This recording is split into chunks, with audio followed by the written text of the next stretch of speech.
Hello दोस्तों, नमस्कार। मैं हूं कमेश कुमार और आप लोगों को स्वागत करता हूं सर्च टॉपर्स की अपने परिवार में। तो जैसा कि जानते हैं कि हम लोग संस्कृत का लेक्चर कर रहे हैं और संस्कृत में भी ताबड़तोड़ क्लास चल रही है। और बिहार बोर्ड के बच्चों के लिए सबसे बड़ी खुशखबरी है कि मैं इससे पहले भी मैं बता चुका हूं कि अब आप लोग के लिए सारे सब्जेक्ट के टीचर अब अवेलेबल हो गए हैं और सभी टीचर क्लास लेना प्रारंभ कर दिए हैं।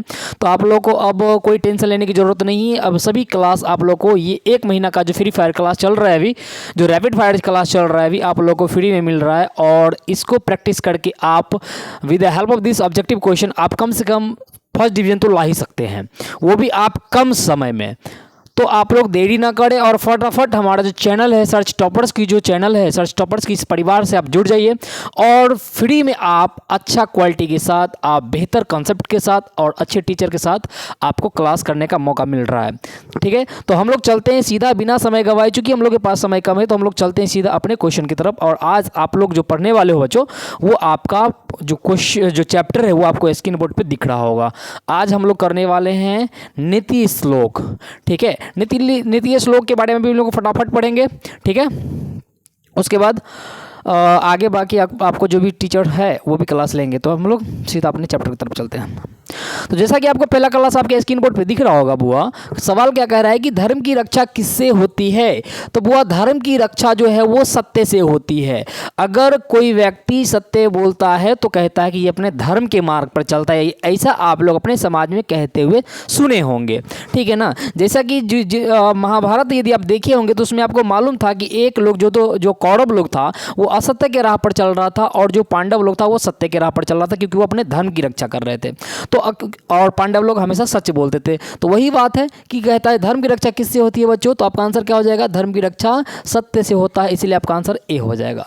अगला क्वेश्चन है नीति श्लोका पाठ किस ग्रंथ से संकलित है। तो जो नीति श्लोका पाठ है बच्चों वो आपको विदुर नीति से संकलित है। किससे संकलित है, विदुर नीति से संकलित है, जिसको लिखने वाले हैं, जिनका रचनाकार है विदुर जी, महात्मा विदुर। तो नीति श्लोक कहाँ से लिया गया है, तो विदुर नीति से लिया गया। कहाँ से लिया गया बच्चों, विदुर नीति। ध्यान में रखेंगे, विदुर नीति आपका राइट आंसर हो जाएगा, ए आपका राइट आंसर है। अगला क्वेश्चन जस्ट पूछ रहा है कि विदुर नीति किस ग्रंथ का अंश विशेष है। अब ये विदुर नीति जो है वो किसका अंश विशेष आपको कहा जाता है, तो ये बच्चों कहा गया है महाभारत का एक अंश विशेष है। किसका, महाभारत का। तभी तो मैंने बताया कि महाभारत में धर्म और अधर्म का जो लड़ाई लड़ी जा रही थी, तो वहीं से ये लिया गया है आपको विदुर नीति, और इसलिए इसमें धर्म और अधर्म की बात कही गई है। ठीक है, नीति श्लोक में। तो आपका आंसर क्या हो जाएगा, कहता क्या है कि विदुर नीति किस ग्रंथ का अंश है बच्चों, तो विदुर नीति महाभारत का अंश है। ठीक है, जिसमें आपने देखा होगा महाभारत में धृतराष्ट्र का भी जिक्र किया गया है। ठीक है, जो अंधा था, धृतराष्ट्र के बारे में हम लोग यहाँ भी देखेंगे। अगला क्वेश्चन देखिए, नीति श्लोक के रचनाकार कौन है। तो नीति श्लोक के रचनाकार है महात्मा विदुर जी। कौन है बच्चों, महात्मा विदुर। ठीक है, आंसर क्या हो जाएगा, ए आपका राइट आंसर आ जाएगा, महात्मा विदुर। अगला क्वेश्चन देखेंगे, विदुर नीति से संकलित पाठ का नाम क्या है।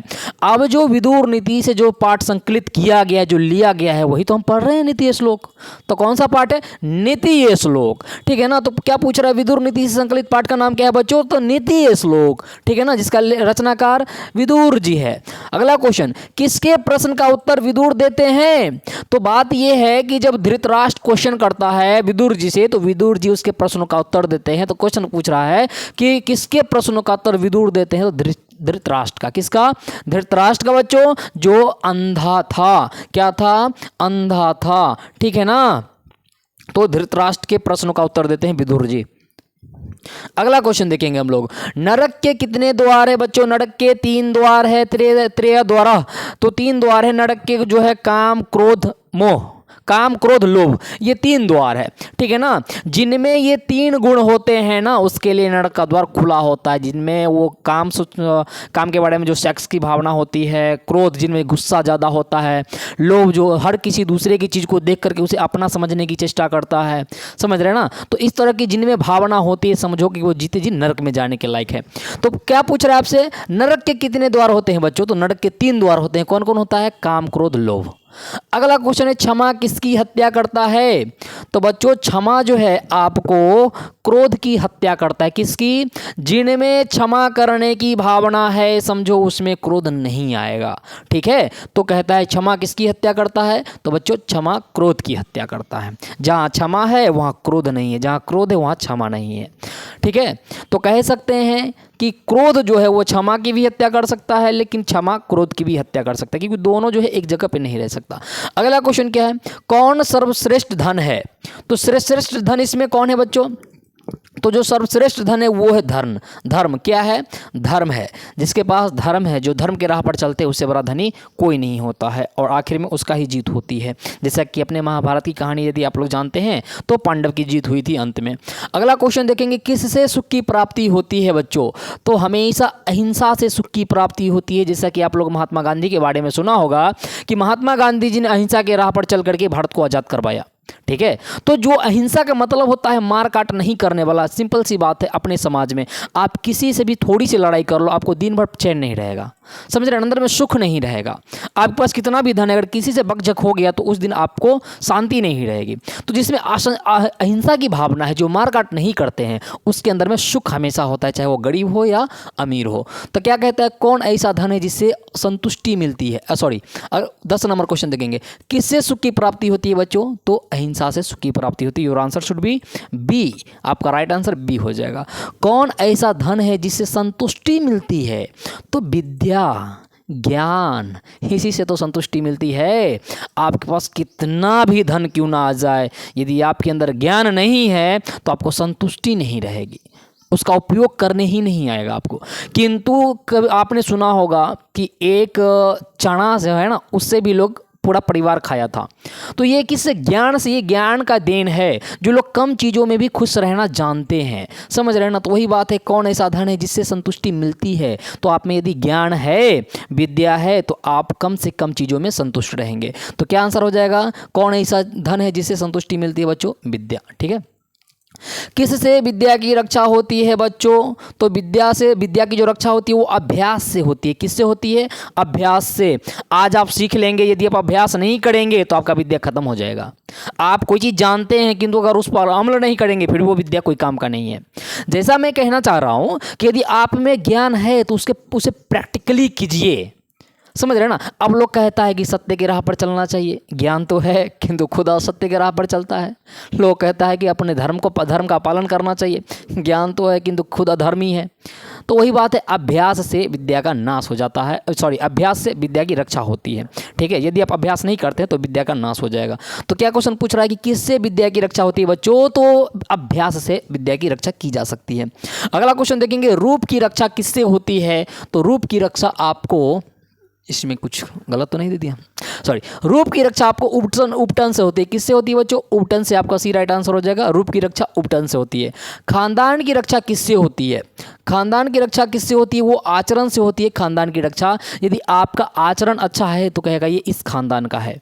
ये आपने भी समाज में सुना होगा, समझ रहे ना। तो आपकी खानदान की जो पहचान होती है वो आपकी आचरण से होती है। यदि आपका खानदान, यदि पूर्वज यदि कुछ गलत तरीके का रहा होगा तो उसमें भी आपका DNA, उसमें भी आपका गुण मौजूद होगा और आप भी उस तरह का हरकत करोगे, आपका आचरण उसी तरह का होगा। सिंपल सी बात है, खानदान की रक्षा किससे होती है? आचरण से होती है। अगली क्वेश्चन क्या है, घर की लक्ष्मी कौन होती है? दुनिया जानती है घर की लक्ष्मी स्त्री होती है बच्चों, यहाँ से कोई डाउट नहीं होना चाहिए इस क्वेश्चन में। घर की लक्ष्मी स्त्री होती है। चलिए अगला क्वेश्चन देखते हैं, अपयश को कौन नष्ट करता है? तो अपयश को हमेशा सद्व्यवहार नष्ट करता है। कौन करता है बच्चों? सद्व्यवहार जो है वो हमेशा अपयश को नष्ट करता है। बोले तो यदि आपका व्यवहार अच्छा है तो जो आपके लाइफ में जो अपयश की भावना है या फिर जो चल रहा है, गलत चल रहा है, तो वो आपका खत्म हो जाएगा। गरीबों को कौन समाप्त करता है? गरीबों को कौन समाप्त करता है? तो वो है उद्योग। कौन समाप्त करता है? उद्योग समाप्त करता है गरीबों को। ठीक है, अब सिंपल सी बात है ना, आपने इतिहास पढ़ा होगा, जब औद्योगिक क्रांति आई तो औद्योगिक क्रांति आने के बाद जितने भी देश में जो कुटीर उद्योग थे, कुटीर उद्योग में क्या होता था बुआ कि लोग अपना खुद मालिक होता था। किंतु जब औद्योगिक क्रांति आई, बड़े बड़े इंडस्ट्री लगने लगे, तो अब क्या है कि जो छोटे पैमाने पे लोग कुटीर उद्योग वाले लोग थे, जो अपने हाथों की चीज़ बनाते थे, अब उसका चीज़ बाजार में बिकता ही नहीं था। वो लोग मजदूर बन गए, अब वो लोग गरीब बन गए, समझ रहे ना।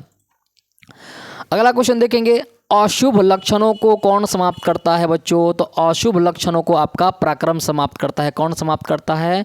पराक्रम समाप्त करता है अशुभ लक्षणों को। अगला क्वेश्चन देखेंगे, प्रगति की इच्छा रखने वाले मनुष्य को कितने दोषों को त्याग देना चाहिए? षष्ठ 6 दोषों को त्याग देना चाहिए। कितने दोषों को? 6 दोषों को त्याग देना चाहिए। काम, क्रोध और लोभ किसके द्वार है? मैंने बताया था कि जिनमें ये 3 भावना होती है, काम, क्रोध, लोभ, उसके लिए जीते जी नरक का द्वार खुल जाता है। तो पूछ रहा है काम, क्रोध, लोभ किसके द्वार है? तो वो नरक के द्वार है। ठीक है। विदुर नीते संकलितः पाठस्य नाम किमस्ति। अब कहता है कि विदुर नीति से जो पाठ संकलित किया गया उसका नाम क्या है? ठीक है, तो इसमें लिखेंगे हम लोग, जहाँ पे क्वेश्चन वर्ड है उसको हटा देंगे। क्या लिखेंगे? विदुर नीते संकलितः पाठस्य नाम नीति श्लोका अस्ति। क्या लिखेंगे? नीति श्लोका अस्ति। विदुर नीति से नीति श्लोका को ही तो लिया गया है। ठीक है, चलिए अगला क्वेश्चन देखेंगे, नीति श्लोका कुत संकलितः। नीति श्लोक कहाँ से लिया गया है बच्चों? तो हम लोग आंसर में लिखेंगे नीति श्लोका विदुर नीते संकलितः। नीति श्लोक कहाँ से लिया गया बच्चों? तो विदुर नीति से संकलित किया गया है। ठीक है। धर्म केन रक्षते। धर्म की रक्षा किससे होती है? तो आंसर में लिखेंगे धर्म सत्येन रक्षते। धर्म की रक्षा सत्य से होती है। किससे होती है बच्चों? सत्य से होती है। ठीक है, तो अगला क्वेश्चन देखेंगे, विनय हंति। अब रिक्त स्थानानि पूर्यतः। रिक्त स्थान को पूरा करना है। ठीक है, विनय हंति, विनय का हंति। अब इसमें डैश नहीं दिया है बच्चों, डैश इसमें नहीं दिया है। ठीक है, डैश नहीं दिया तो इसमें आंसर हो जाएगा विनय अकृति हंति। इसमें डैश होना चाहिए, डैश होना चाहिए, विनय डैश हंति। तो यहाँ पे पढ़ा जाएगा आपका आंसर अकृति हंति। ठीक है, अगला क्वेश्चन देखेंगे, सुखावहा का। सुख की प्राप्ति किससे होती है? सुखावहा का मतलब जो सुख का वाहन होता है वो किससे होती है? तो जैसा कि मैंने बताया था कि अहिंसा से सुख की प्राप्ति होती है। ठीक है, पराक्रम कम हंति। पराक्रम किसकी हत्या करता है बच्चों? तो पराक्रम अनर्थम हंति। पराक्रम अनर्थम हंति। अनर्थ की जो हमेशा हत्या होती है वो पराक्रम से होती है। कहीं पर भी अगर अनर्थ हो रही है तो आप लोग जानते हैं कि जब वहां पर कोई पराक्रमी राजा होता है तो वही जाकर के उस अनर्थ की हत्या करता है।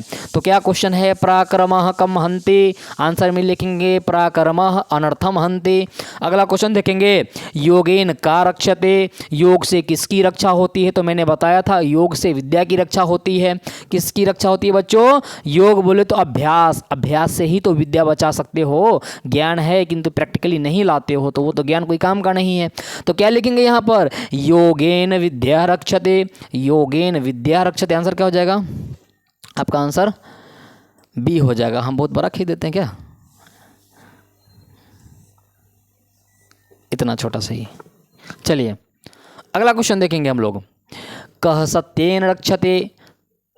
सत्य से किसकी रक्षा होती है बच्चों? सत्य से किसकी रक्षा होती है? जस्ट उल्टा कर दिया है। धर्म केन रक्षते। धर्म की रक्षा किससे होती है? सत्य से होती है। अब पूछ रहा है यहाँ पे कह सत्येन रक्षते। सत्य से किसकी रक्षा होती है? तो धर्म सत्येन रक्षते। क्या लिखेंगे? धर्म सत्येन रक्षते। सत्य से धर्म की रक्षा होती है। मूढ़ चेता नराधम कस्मीन विश्वसीति। जो मूढ़ चेता लोग होते हैं, जो मूर्ख लोग होते हैं, वो कस्मीन विश्वसीति, किस पर जल्दी विश्वास कर लेते हैं? तो मूर्ख लोग हमेशा जल्दी अविश्वासी लोगों पर ही विश्वास कर लेते हैं जो विश्वास के लायक नहीं होता है। समझ रहे ना? वो पहचान ही नहीं पाता है कि वो उसके लायक है भी कि नहीं। ये मूर्ख लोगों की पहचान होती है। तो क्या क्वेश्चन है? मूढ़ चेता नराधम कस्मीन विश्वसीति। तो आंसर में लिखेंगे मूढ़ चेता नराधम अविश्वसते विश्वसीति। ठीक है, अविश्वासी लोगों पर विश्वास कर लेते हैं। और ऑप्शन शुड बी डी आपका राइट आंसर हो जाएगा। ठीक है, चलिए अगला क्वेश्चन है, विद्या केन रक्षते। विद्या जो है वो विद्या से किसकी रक्षा होती है बच्चों? विद्या से किसकी रक्षा होती है? तो लिखेंगे हम लोग विद्या योगेन रक्षते। विद्या योगेन रक्षते। विद्या किससे रक्षा होती है? तो विद्या योग से रक्षा होती है। ठीक है, जस्ट उल्टा कर देता है कभी कभी। अगला क्वेश्चन, केशाम तत्वजः पंडितः उच्यते।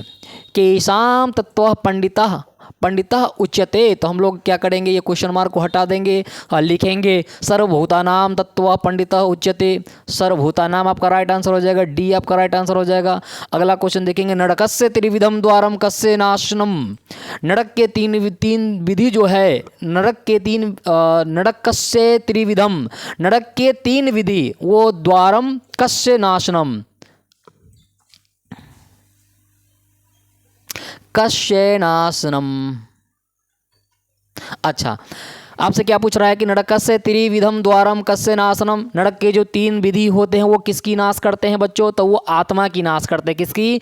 आत्मा की नाश करते हैं, जिसमें वो जो क्या बोल रहा था मैंने, काम क्रोध लोभ, ये 3 चीज़ की भावना जिसमें है उसकी आत्मा जो है वो नष्ट हो जाती है। समझ रहे ना? तो हम लोग क्या लिखेंगे, नरकस्य त्रिविधम द्वारम आत्मनः नाशनम, क्या लिखेंगे हम लोग, आत्मनः, ये आपका राइट आंसर। अच्छा, यहाँ पर 2 फायदा आप लोगों को है। एक तो वन लाइनर भी सॉल्व हो रहा है। वन लाइनर लिखने का मैंने एक सीधी सी यही एक विधि है बुआ, कि आप वन लाइनर में क्या करेंगे कि ये पढ़ लीजिएगा, और जहाँ पर आपका जो प्रश्नवाचक शब्द है उसको हटा करके आंसर को चिपका दीजिए। वन लाइनर हो गया।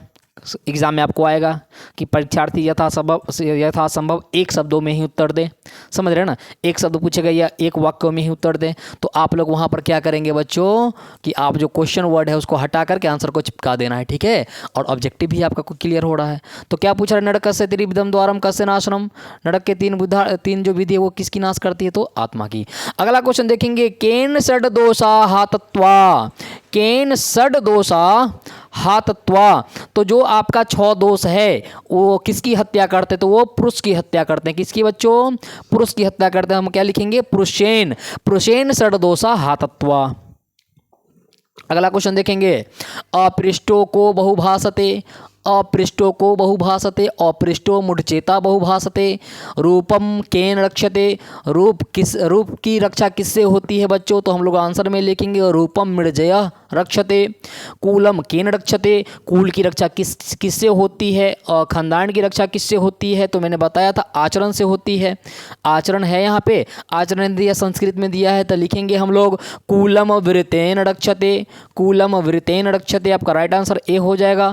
अगला क्वेश्चन देखेंगे, कह पुरुष सुलभ अस्ति, कौन पुरुष मिलना जो है वो बहुत ही आसान है, सुलभ है, तो हम लोग आंसर में लिखेंगे बउआ, आंसर में क्या लिखेंगे, प्रियवादी, प्रियवादी पुरुष सुलभ अस्ति, प्रियवादी पुरुष सुलभ अस्ति, आंसर क्या हो जाएगा, प्रियवादी पुरुष। ठीक है, अगला क्वेश्चन देखेंगे, का विशेषता रक्षया, का विशेषता रक्षया, स्त्रिया विशेषतया रक्षया, आपका राइट आंसर क्या हो जाएगा, सी आपका राइट आंसर हो जाएगा बुआ। ठीक है, आचारो किम हंति, आचार जो है वो किसकी हत्या करता है बच्चों, तो जो आचार होता है ना वो आपको आचारो लक्षणम हंति, क्या हो जाएगा, आचारो लक्षणम हंति, आचार जो है वो लक्षण की हत्या करते हैं। अगला क्वेश्चन है आपका 40 नंबर देखेंगे आप लोग, नीति श्लोका नाम रचनाकार कह अस्ति, नीति श्लोक के रचनाकार कौन है, तो आंसर में लिखेंगे नीति श्लोका नाम रचनाकार विदुर, महात्मा विदुर अस्ति। ठीक है, क्या लिखेंगे, महात्मा विदुर। नीति श्लोक पाठ के रचनाकार कौन है, तो वो है महात्मा विदुर जी। ठीक है, चलिए, उम्मीद करता हूँ कि समझ में आ रहा होगा आप लोगों को हिंदी और संस्कृत। चलिए अगला क्वेश्चन, विदुर नीते कस्य रचनाकार अस्ति, विदुर नीति के रचनाकार, विदुर नीते कस्य रचना अस्ति, अच्छा ये पूछ रहा है, विदुर नीते कस्य रचना अस्ति, जो विदुर नीति है वो किसकी रचना है, किसकी रचना है बच्चों, तो हम लोग लिखेंगे विदुर नीते महात्मा विदुरस्य रचना अस्ति। क्या लिखेंगे, विदुर नीति कस्य रचना, किसकी रचना है बच्चों, तो वो है महात्मा विदुर जी की रचना है। ठीक है, आगे बढ़े।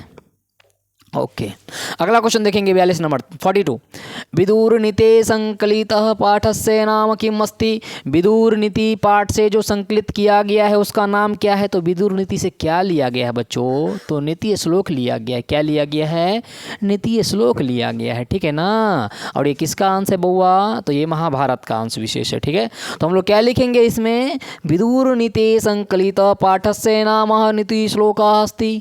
ठीक है, क्या लिखेंगे, नीति श्लोका अस्ति। अगला क्वेश्चन देखेंगे, प्रश्नोत्तर रूपेण का ग्रंथ अस्ति, प्रश्न उत्तर के रूप में कौन सी ग्रंथ है आपको, तो प्रश्न उत्तर रूपे प्रश्न उत्तर रूपे विदुर नीति ग्रंथ हस्ते।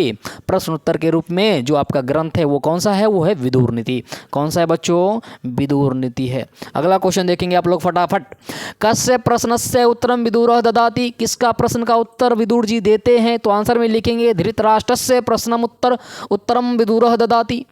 ठीक है, तो क्या हो जाएगा, कस्य के जगह हटा करके धृतराष्ट्रस्य लिख देंगे, है कहीं पे, जी हाँ, डी आपका राइट आंसर हो जाएगा बुआ। तो क्या करेंगे हम लोग, कस्य को हटा के धृतराष्ट्र लिख देंगे, एक नंबर हो जाएगा, मतलब एक वाक्य में आंसर पूरा हो जाएगा।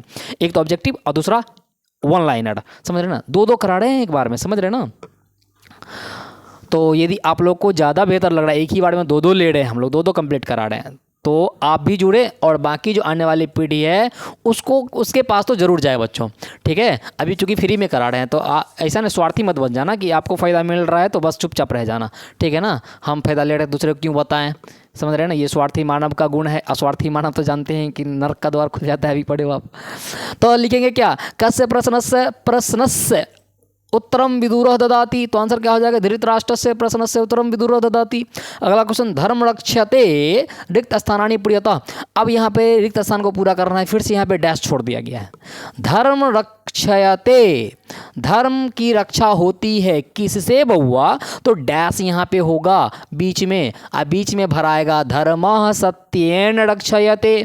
ठीक है, धर्मः सत्येन रक्षयते, धर्म की रक्षा सत्य से होती है। ठीक है ना, देख रहे हैं इसमें तीसरा विभक्ति लगा हुआ है, एन लग जाएगा ना कि इसमें, तो उसमें समझ जाना तीसरा विभक्ति लगा हुआ है, उससे उसका मतलब से होता है, समझे ना। जैसे कलमेन कलम से, बालकेन बालक से, धर्मेन धर्म से, सत्येन सत्य से, तो हम लोग क्या लिखेंगे, धर्मः सत्येन रक्षते, धर्म की रक्षा सत्य से होती है। अगला क्वेश्चन, अनाहुत कह प्रविशति, बिना बुलाए कौन प्रवेश करता है बच्चों, तो बिना बुलाए जो होता है ना वो मूर्ख लोग प्रवेश करता है। ठीक है ना, क्या बोलूं,